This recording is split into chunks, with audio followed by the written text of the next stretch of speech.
¿Por qué es interesante esto de el cautiverio, si está bien o está mal? Porque vivimos en un tiempo en que se empezó a cuestionar todo este tipo de cosas. Hace aproximadamente unos 10, 15 o 20 años nadie se preguntaba acerca de los experimentos con animales. Todo el mundo en el mundo científico, valga la redundancia, agarraba los ratoncitos, agarraba los monitos, los primates y se hacía cualquier tipo de experimento. Entramos en una época también del derecho, ¿no? Derechos de los animales, sobre los animales y demás, que se empezaron a cuestionar y empezaron a surgir un montón de interrogantes en relación a de qué va el concepto de bienestar animal. Entonces, si uno piensa en el bienestar animal, tiene que pensar necesariamente en aquellas situaciones en que los animales están en cautiverio. Especialmente vamos a hablar de dos hoy. Una puede ser los acuarios. ¿Fuiste a algún acuario alguna vez, Nori? Sí, fui. ¿Te gustó? No. No, bien. El acuario era muy lindo, qué sé yo, pero no... ¿No te gustó la situación? No me gustó la situación de los animales, eso, en cautiverio, bueno, de los peces que decís, oh, pobres, como que... Están encerrados. Teniendo todo un océano, los tenés acá limitaditos, pobrecitos. Bueno, claramente, están privados de su libertad, podríamos decir. Acuarios y también zoológicos, ¿no? La situación de los zoológicos es bastante similar. En el último tiempo se han reemplazado varios, incluso en la ciudad de Buenos Aires. Pero hay argumentos a favor y en contra de este tipo de instituciones. Vamos primero por las posiciones que están a favor del cautiverio, porque son las menos conocidas y son sostenidas por muchos científicos y por muchos ecólogos y ecólogas. La primera cuestión que se plantea es: no es cierto que los animales en libertad están siempre bien y los animales encerrados están siempre mal.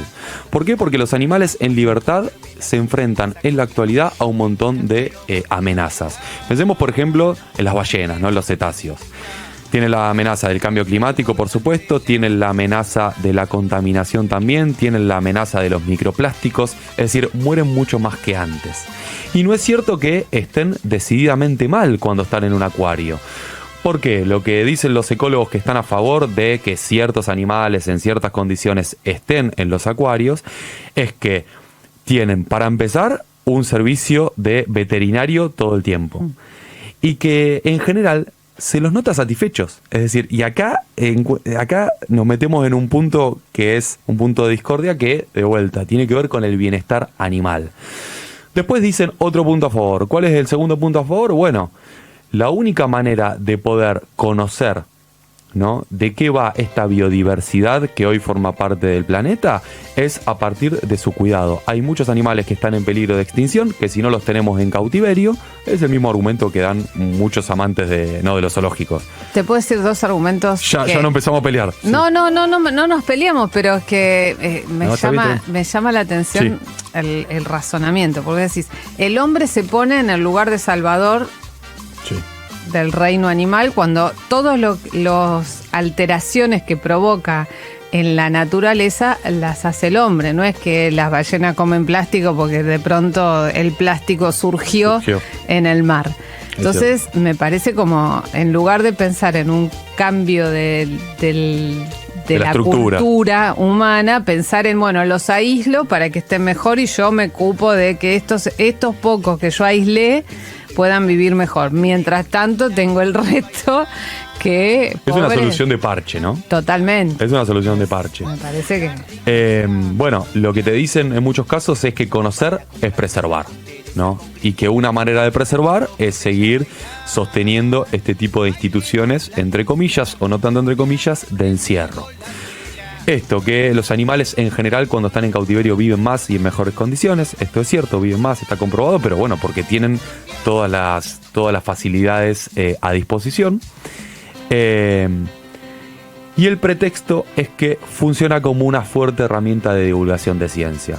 La pregunta podría ser, ¿uno va para aprender a los zoológicos o va para divertirse y darle de comer a algún animalito? Bueno, eso también queda ahí en veremos. En contra del encierro, obviamente lo primero que sale es respetar este valor de la libertad.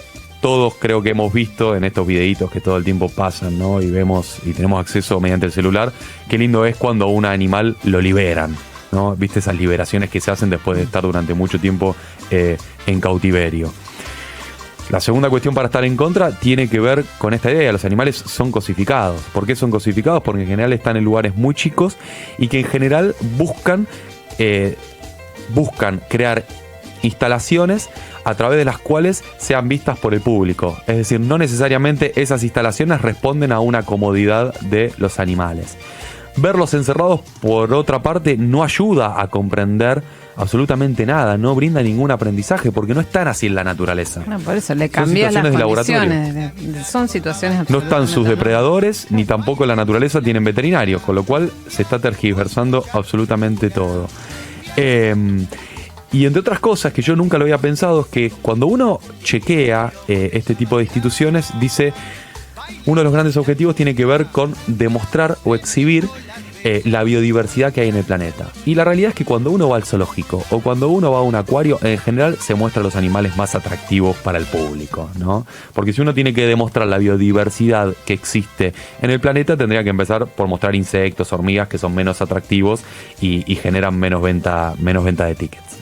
Entonces, ¿qué es lo que está en tensión? Lo que siempre está en tensión tiene que ver con una perspectiva que tiene que ver con la bioética, ¿no? Que son las preguntas éticas a las ciencias de la vida, las preguntas éticas a la vida, en resumen.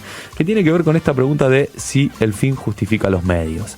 En muchos casos, siempre que le hacemos este tipo de preguntas, sobre todo a situaciones que despiertan controversia, lo que se suele decir es, bueno, en realidad el fin último es enseñar al público a cuidar esta biodiversidad, lo importante que es. A partir de esta concientización, el público va a enfrentarse en muchos casos a los estados y a defender los derechos de los animales. Esto que vos decías, Nori, no hay manera que si nosotros no aprendemos lo importante y lo lindo que son los animales, en algún momento estemos en contra de la producción de microplásticos.